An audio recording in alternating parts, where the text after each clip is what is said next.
nuclear medicine project. I had a little bit of success and wrote an NIH proposal after about 6 months out of graduate school. Didn't know that you had to work for many years before you get an NIH proposal funded, particularly a large one. Are we getting a little bit of feedback? Okay.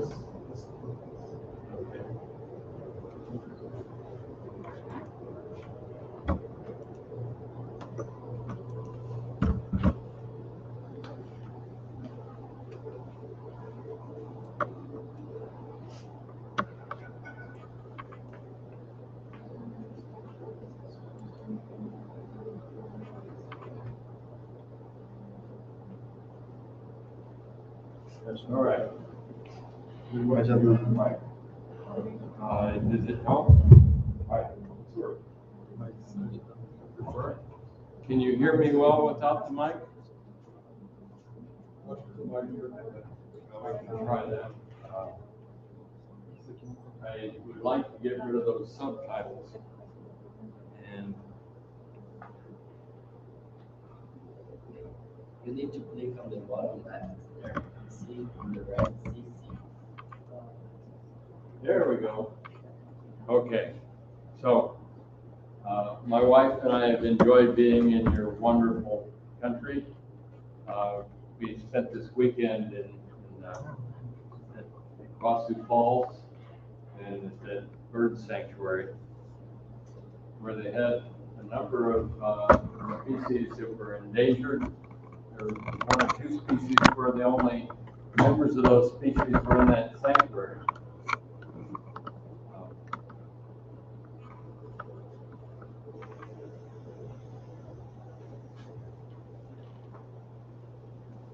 So it is a vast country and very powerful.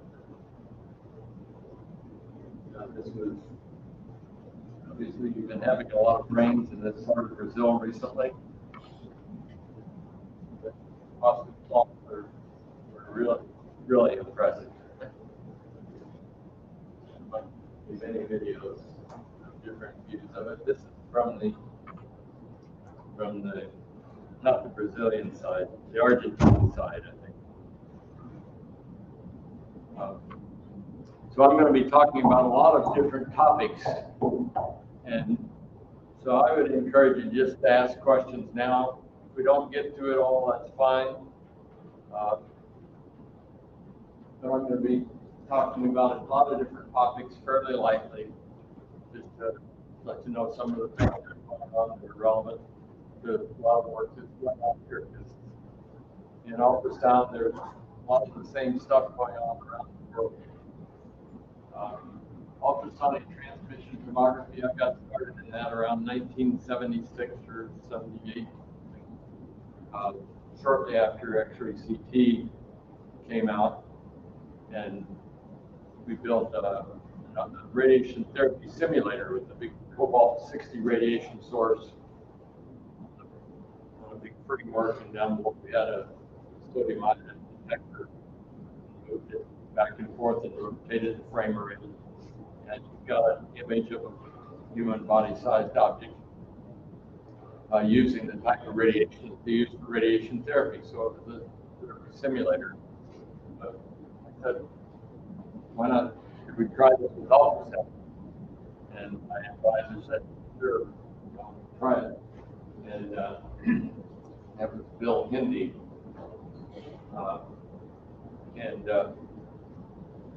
We thought we were the inventors of ultrasonic CT.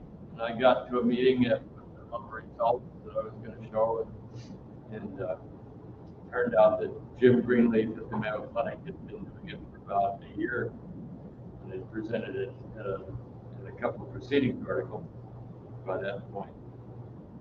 So we were always following Jim Greenleaf. It's a tremendous group. Steve Johnson worked with him, and then went to the University of Utah and started a company which they stayed alive since, I don't know, 1985 or something. It's maybe 5 different companies now. they run out of money and be sold off, and they work and try to get it going again. That come talk to them and do it again, and so they came up with this system. They went to the Food and Drug Administration of the U.S. that approves new medical imaging equipment. Working at 1 megahertz, it's so different from ultrasound. If you want to get it approved as equivalent to ultrasound, you need to put in some regular ultrasound transducers. So they put in these 3 curved linear arrays, different frequencies, different focal lengths, so they can cover the whole breast with a pulse echo. Not as good as you're right in contact with the breast with a high frequency transducer, but okay. The real thing they did was they were doing the transmission topography with the transmitter array, I presume, on this side. Yeah. So this is a transmitter array. They're never very particular what that is. Yeah, that's for me. But they got an 8 by 256 2D array receiver, and so they can get scattering out of the plane as well as in the plane. So they transmit. You can do a virtual point source, use an upper belt to get lots of power, and transmit the point source that goes out through it, and look at the detail of what they got. You assume straight line propagation of ultrasound through there. You just use PT algorithms. You don't do the logarithmic compression because all you're doing is measuring the time that goes through, and that's linear. And regular CT will give you sound image of the breast. Instead of one thing that doesn't have bones in it and bangs down, that and the testicle. We did the thing on the pediatric testicle cancer. That's not very common. But if you could do breast cancer screening with ultrasound in a meaningful way, long ago, I think in 1985, when or 84, they started producing these automated breast ultrasound scanners. Johnson had one. The company in Denver that I worked with had one. Was basically they had spinning and rotating transducers down in a water bath, looking at the breast from different angles, and they would make these compact images of the breast. The Octason in Australia was one. There's a big water tank, big transducers down in the water. So they did clinical trials with those all about the same time. They didn't quite do well enough to convince radiologists that they're going to go. The radiologists said, we don't want to hear anything more about automated breast ultrasound for at least 10 years. But by the way, we don't want to hear about quantitative ultrasound either. And so what I've been doing in quantitative ultrasound and breast imaging, kind of had to drop it a year or so later. I picked up color Doppler ultrasound, which was disappearing, and started doing that. But I didn't think that was very important stuff, but now I think my most number of publications is on the original color Doppler ultrasound, one of the original color Doppler ultrasound papers. Starting to do some of the quantification that we said. Anyway, back to the breast and transmission tomography. It says the breast hanging down in a water tank, and you're imaging it from all around. This covers one side of the breast, and you rotate 360 degrees, and you cover the whole breast. That's similar to techniques that's being considered using linear arrays for practice. So this system, once we started doing bit rate reconstructions, where they correct for when you go through a battery, between low speed of sound and high speed of sound, your beam gets in. normal, get bent out or down that way. If you're going a bit below, it needs to be bent here to the normal, so it can be bent up that way. Anyway, when you go from fat and water-bearing tissues to the breath, you're going to bend your opposite. You can do algorithms, bit-rate algorithms that will track and minimize happening. As long as what they do is they use 1 megahertz off the sound grid. As long as they don't lose track of the phase of the ultrasound, the speed, time travel difference limit more than one wavelength, you can know basically where the beam went. They can calculate where it went. It helps to do it at multiple frequencies, do it with one frequency first, and then work your way up to higher frequencies where you get the higher spatial resolution. Not in that phase yet. More recently, they developed full wave migration ultrasound where you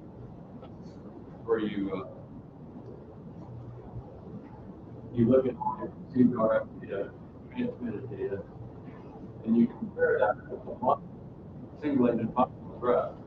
Then you do these, or maybe you start out with a full dilated breath. The shape of the breath, and using the pulse oximeter, you can probably say that's fat and it's like a tissue in the sign that speeds the sound of those. They're about 5 or 6% different speed of sound. With that information, you can simulate where a pulse from this element would go, get scattered all over the place, and where it might end up here. You compare that data with what you got originally, and you change your model a little bit, and you come back and redo it until you get converted. And it gives you a good speed of sound in it.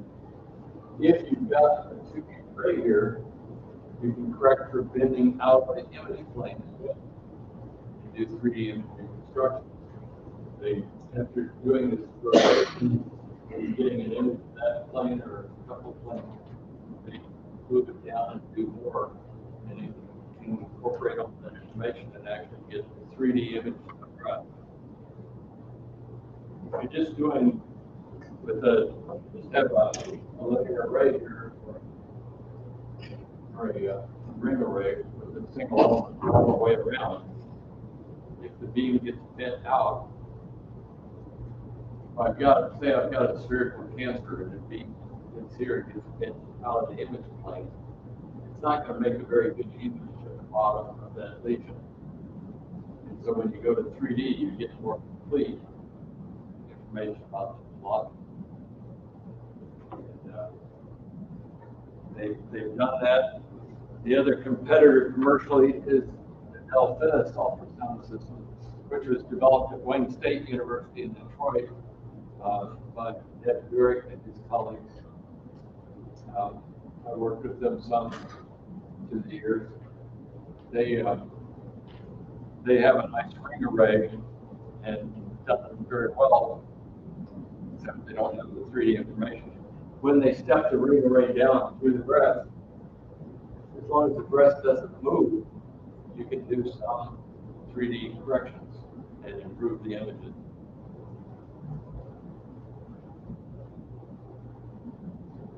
I'm very excited about this QT ultrasound system because with the full integration, you're able to image the body. These, I think, are pigs or small pigs. Anyway, they're not as hard as imaging the abdomen of an adult, but given that clinical need and modified to be able to handle a deep body, to be able to image through bones, see the fine films worth of detail, liver, whatever they've got in there, bladder. And the blow-ups of these are pretty amazing. a lot of this is another one showing cross section, because some look at showing the kidney. Not sure what that is, but we've got the spine here. It might be our spine missing. One of those tomorrow, and one of them soon. Anyway, you're seeing the valve, you're seeing the details of the valve, all the difference of the valve. I think we're going to be able to do this in humans. We might have to go to lower frequency, even 500 kilohertz maybe. I think it's going to be amazing. People are already working on imaging the brain. I haven't seen experimental results, but the theory starting to be worked out to be able to image the brain through the skull with this kind of imaging. And that's going to be incredible because you've got more soft tissue information than MR does typically. That's debatable. Okay. That's all right. 1 megahertz? That's one. Yeah. Yeah. Again, it's people that that was a 2023 paper in academic radiology. This is a 2020 paper by Wiskin and all. Wiskin is the prime mover at QTL. That's the side, and he's the algorithm guy, mathematician. But this is a human need. And you're seeing the bone in MR, and you're seeing it in ultrasound. All right, yeah. Right. So you're seeing a lot of detail. That's a better image to that. I don't know how hard they had to work to get this image, and how many artifacts there are. That's pretty good, because I don't think in their algorithm they're including the conversion from longitudinal waves to shear waves. That's one problem we have with ultrasound. It's more complex than X-rays by quite a bit. First of all, it's coherent. However, secondly, it's got shear wave conversion. You have a compressional wave, pressure, high pressure, low pressure, high pressure, low pressure, in the direction of the ultrasound travel. If I hit a bone or something pretty hard, pushing on the bone this way, that sets up a shear wave in the bone. That shear wave, which is in this case a motion that way, it's going to propagate that way, and that sets up surface wave on the bone that's going to interfere with the other sound scattered off this bone. So it produces a lot of artifacts. The fact that they're able to average those out or ignore it, or maybe they are including shear wave. Anyway, once you do start putting that in the algorithms, you're going to be able to do some amazing things. But the brain, you've already most brain studies when you're wanting to do a treatment with hyperthermia or just ablative light in the brain, or histotripsy, where you create a bunch of bubbles and have the bubbles chew up this tissue. But the histotripsy, I'm sorry I didn't include histotripsy in this talk. That was developed at the University of Michigan by my colleagues Charles Kane and Brian Folks. Shen Zhu is the successor to the leader of the group, Charles Kane, who died a couple of years ago. Anyway, histotripsy, it chews up the tissue so finely that there's no whole DNA molecule left. So it can't go start new cancers. But you've got those little pieces of DNA that excite the immune system.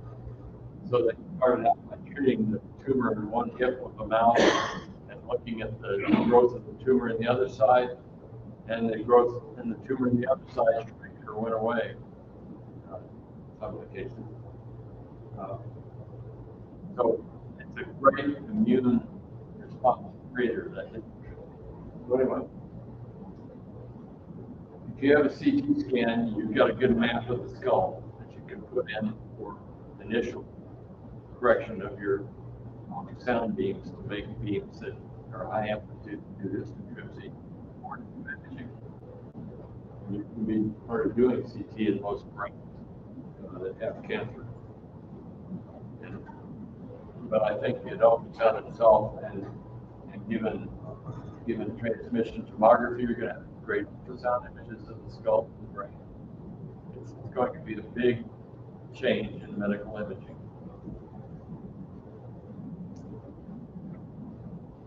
Radiology in the U.S. is very X-ray oriented.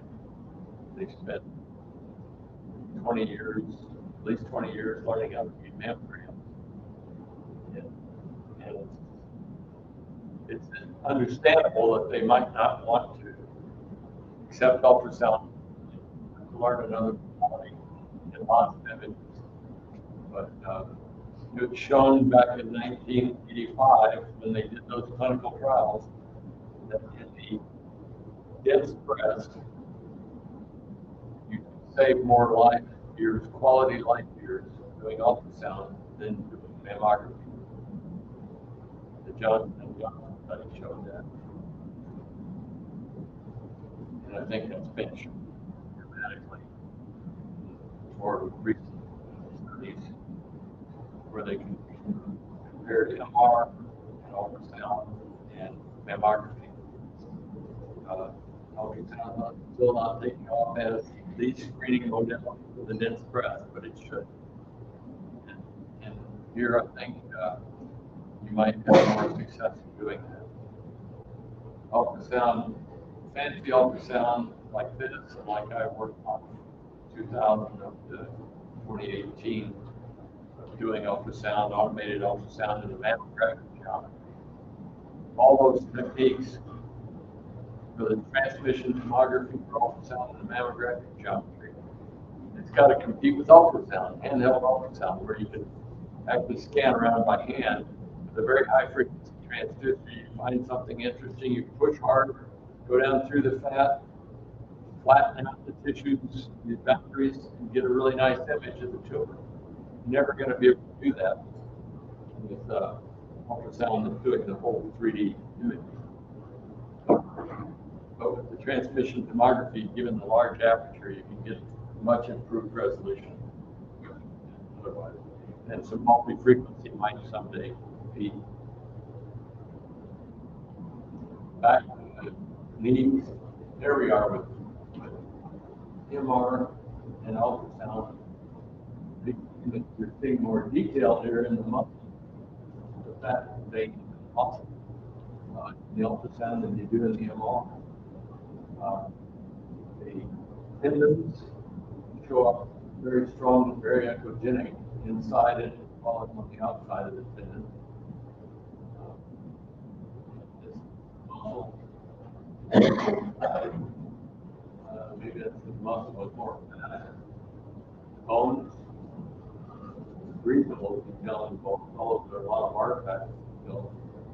So that's an adult human, might have been I don't know if that's a live human or dead human, I think it was.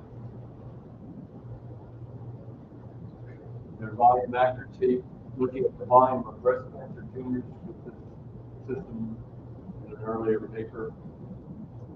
The ultrasound by measured volume minus the true volume by cut it out and actually weight it, rather than just doing what a pathologist does, which is measure the longest extent of the tumor, which they call. They're getting a volume of this is percent.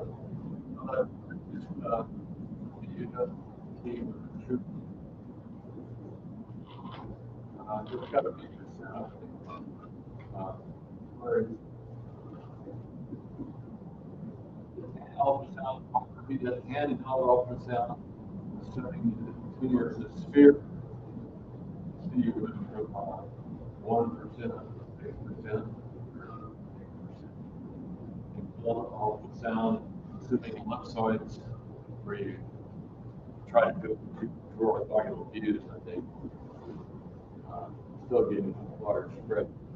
So ultrasound tomography really does have a lot to offer. Transmission tomography. So what do? I spent about 18 years working with General Electric Global Research with their prototype second generation CT scanner. This was a CT scanner where the X-ray tube moves rapidly in 21 seconds. It goes over their standard operation was 45 degrees, 21 seconds, taking 36 views. And here's the X-ray detector. You're just using different angles through the breast and doing digital breast tomosynthesis. So it's a limited angle tomography. So you get quasi 3D stuff, you get resolution in the X and Y plane, shooting and limited resolution in the depth direction. We worked with G and Ian on getting that adapted into our clinic, and we modified the shield so that you could actually get a patient in there and not have the shield in the way of the patient.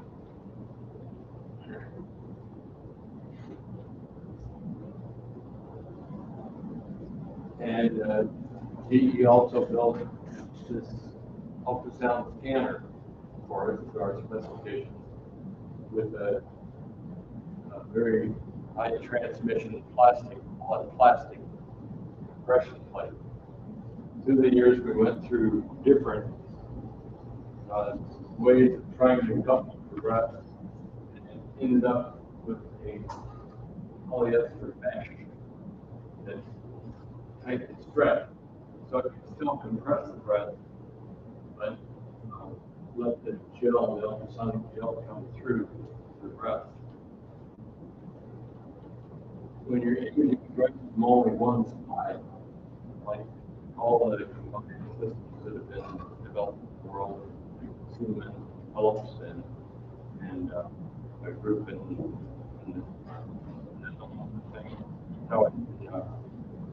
Finland and one in South Africa. Know that it's one side, but you're never going to do very well with single-sided imaging when you're imaging first whole breast.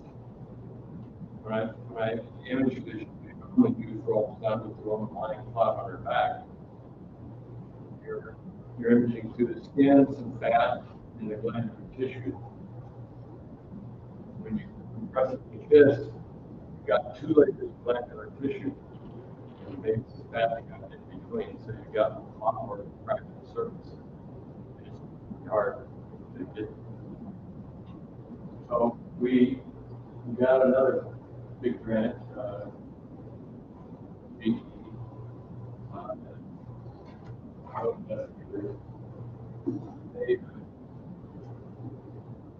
they did not, but we developed this system for imaging from both sides of the breast and got much better coverage of the breast, demonstrated in clinical trials. These, I think these were 4 centimeter long, 4.5 centimeter long rays. 5, right? We had to scan in and then rescan. Had trouble getting patients from a hospital into our medical physics area, about 300 feet away. The colleagues were connected, but we still had trouble getting patients out of the clinic. But we did like 40 patients, and we were able to check that out pretty well and show where we need some revision in the next proposal. We also had on this photoacoustics. And I didn't include my photoacoustic slide, but this is a black curtain back here. And we had a hole in the curtain and had a cable of fiber optic bundle that came over attached. over and shone light down the cone like a shower head. It exposed an 8 centimeter diameter area. So the light coming down deeply into the breast. We had on the test, 1 joule pulse from this laser. Alexander tunable. And so we did all in phantoms. We only got a couple of patients done and didn't do very good reconstruction of those. We got one pretty good image. But just the difficulty from all that, we didn't get any patients with life. A lot of people would love to have that laser. It's still available. We're trying to loan it to people in Buffalo, New York, who are developing a similar system that doesn't go through. It might be available. Take a lot of money to just move it and get it working.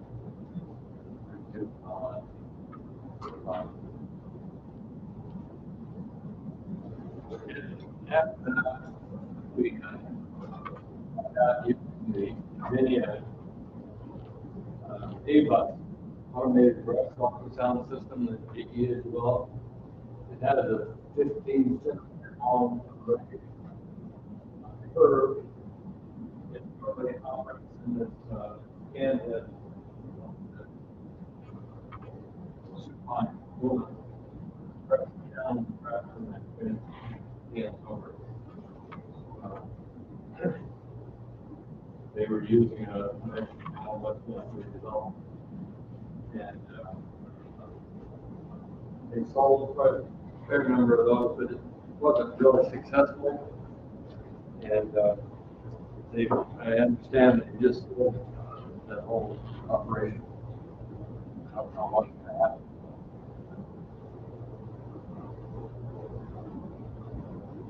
So we took that with the small grant GE and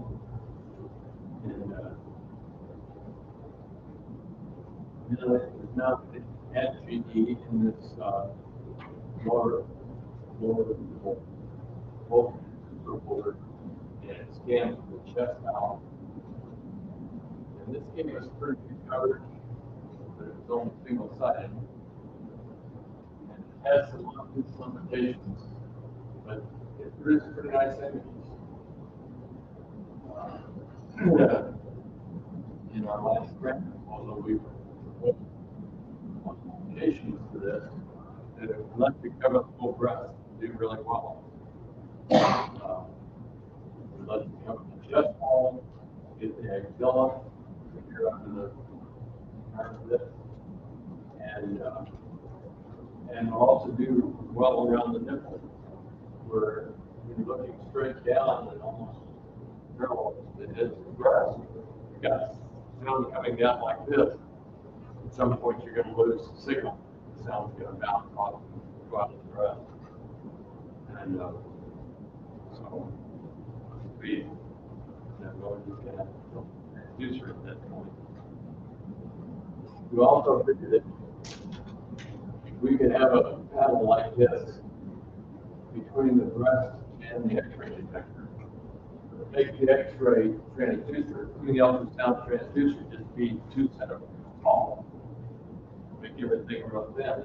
So this was going to fit in the 2.5 centimeter gap. And the X-ray detector. And that would be a practical solution. So which would you want? Would you want the transmission tomography, or would you want also and some other things? Mammographic geometry. I would say it depends on whether the tomography is going to be around for a long time. If MR is inexpensive, so good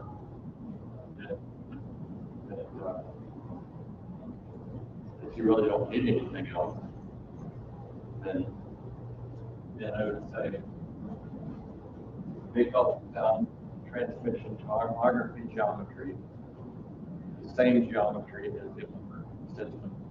MR, you image the breast with it hanging down in the air, and ultrasound tomography, you do it with it hanging down in the air.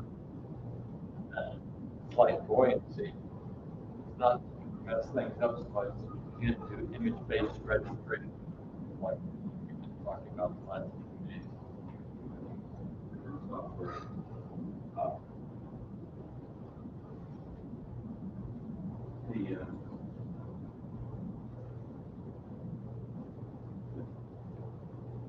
With this ultrasound and mammographic geometry, you've got transducers on both sides. You can transmit one and receive with the other.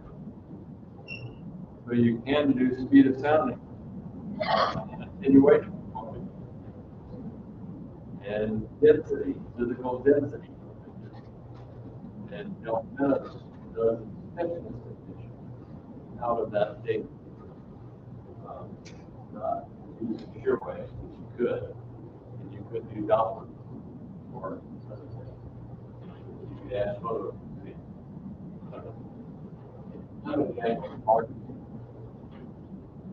So it's better than an angled ultrasound transducer to get up to maybe 30 degrees of sensitivity, or like 25 degrees. That's not good images. We showed that on Phantoms.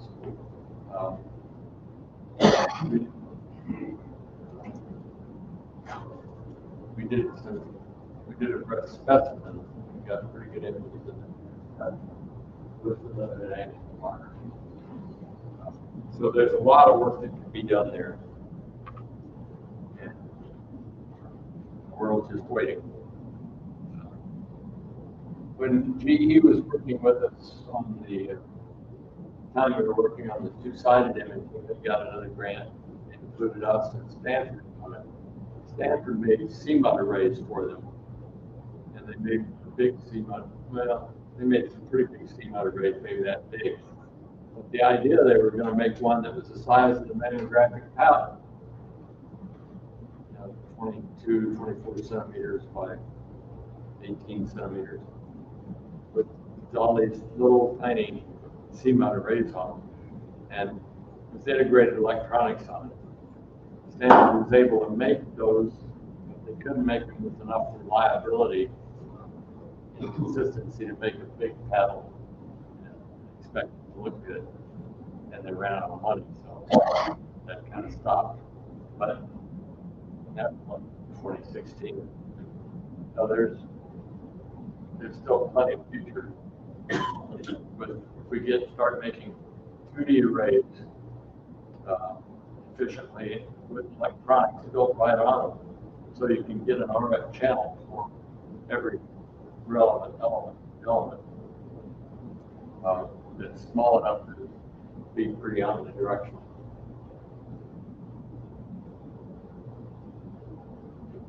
We keep expecting Samsung, we've got a lot of clinics to build such a transducer one of these days. It hadn't happened. This just shows some of the sound images with that NVIDIA array. They're pretty much the same as what we got with our two-sided imagery, except the resolution goes pieces down deeper. You don't even.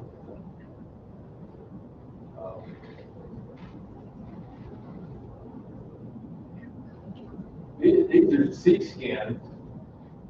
Constant depth, constant distance from the transducer.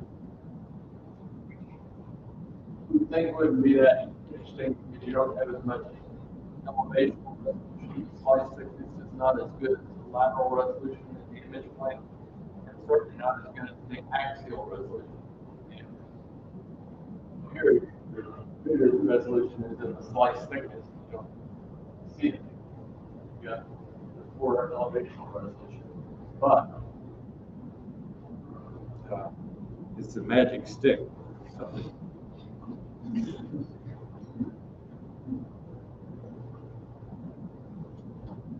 Um, Anyway,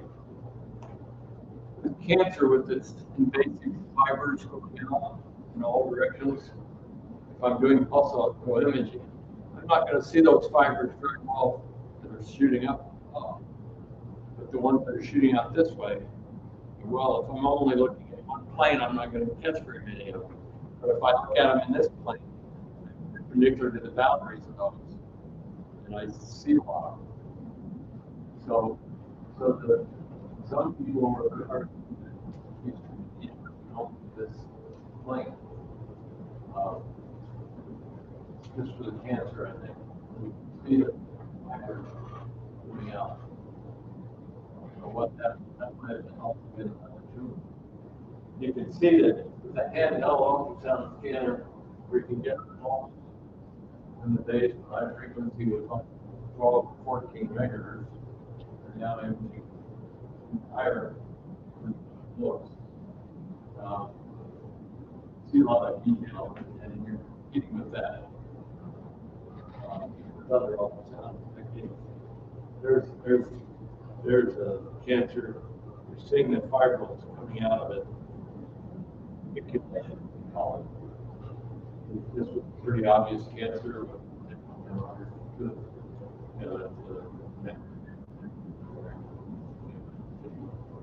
a blow up of it. So, in that truly fatty breath, mammogram is fine. In a dense breast, the ultrasound doesn't find a lot more cancer.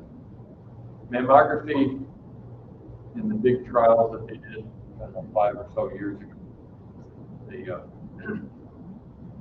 mammography found about twice as many cancers as did digital mammography. MR found about twice as many as did mammography did.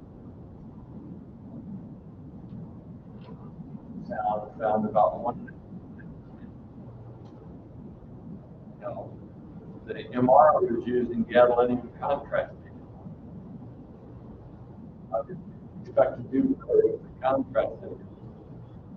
You don't be introducing it. It's not trivial to be introducing a heavy metal, large amounts of heavy metal, even though it's bound up very well nowadays.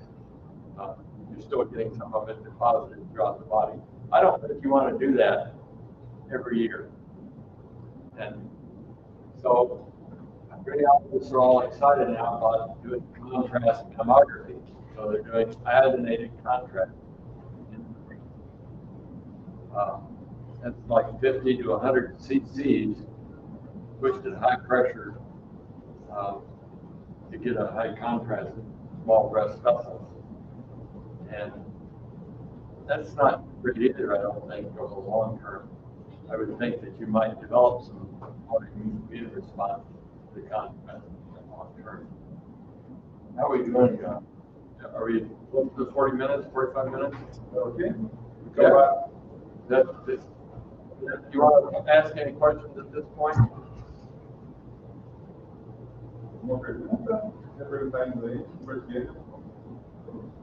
I know it's so clear that nothing to question. We have a question. The top right image, right there, huge. Yeah. That's the black tail is shadowing. It's more absorptive with the ultrasound, absorptive and scattering. So you just don't have any signal flow. That's that higher frequency. That's the problem with ultrasound. But you get 2D arrays, you can correct for all of that. And with just good signal processing, you can correct for some of it. Because often you still have some signal if you've increased your gain. But the gain is pretty messed up in that high frequency. That's an advantage of the lower frequencies too. If you get a high aperture, like you do with transmission photography, you can get close to the quarter wavelength resolution, certainly half wavelength. 1 megahertz, what is that? millimeters, so 0.7 millimeters. I think they got down to like 0.4 millimeters. Yeah. Yeah. Okay, so we come back in 30 minutes or so. Right? I think we're maybe a quarter of the way through the lecture. Okay, maybe I'll go fast.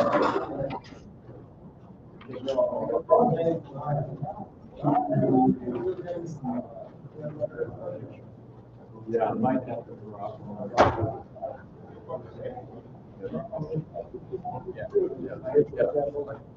Yeah, because